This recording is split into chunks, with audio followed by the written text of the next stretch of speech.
Edie Winter glanced behind her as she heard the crack of a stick. A small hooded figure was pushing their way through the raggedy line of hedging. Edie bristled and looked at Naz.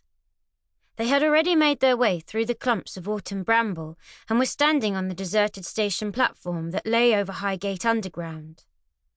Only she, Naz, and Charlie knew about this place, or so she thought. It was almost a year since Edie and her friends had rescued the Flits from Vera Creech, and yet she still felt uneasy whenever she visited the hillside camp. The hedge rustled and shook. Whoever it was seemed to have caught their coat on a thorn and was tugging at it. "Charlie, is that you?" Edie called out.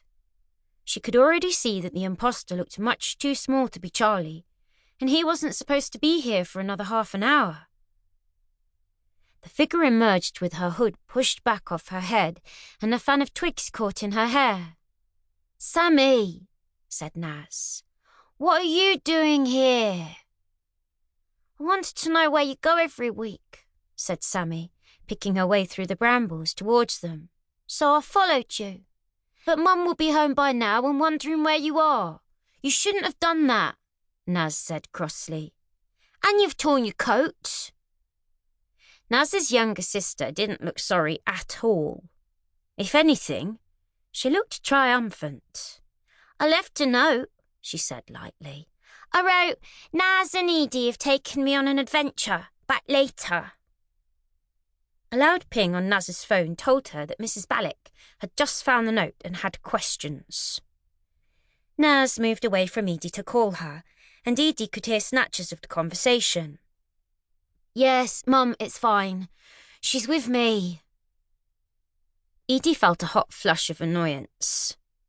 Sami was always following them around, banging on Naz's door, rooting through their bags, or hiding under Naz's bed. She suspected that Sami had been eavesdropping behind the sofa when they talked about the Flits, and she had spotted Sami watching them from the front room window as they left each week to walk over here from Alexandra Palace. "Is this the place where they live?" Sami asked.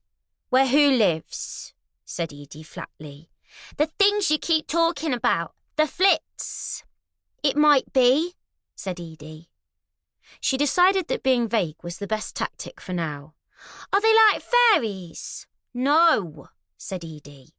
"They're not fairies." "What are they then?"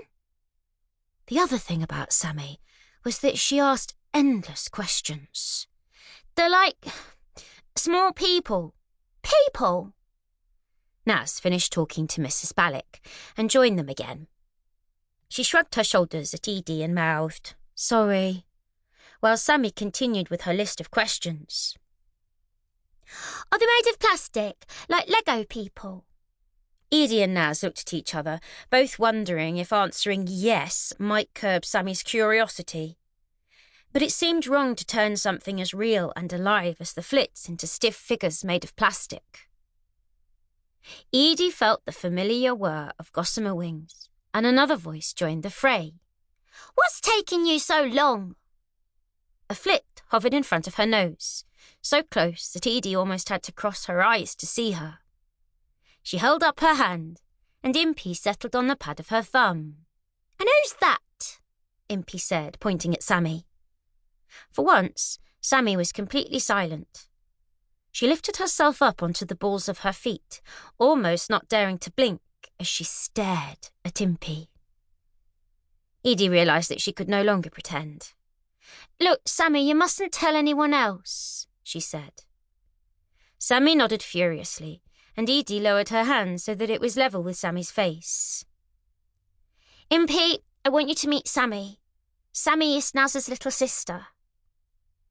Sami gave a tiny suck of air and her mouth froze half open. Then she held out a wobbly hand, and Impy obligingly hopped onto it and adjusted her sweet wrapper clothes. "You really are alive," Sami croaked in a half-whisper. "I should hope so," said Impy.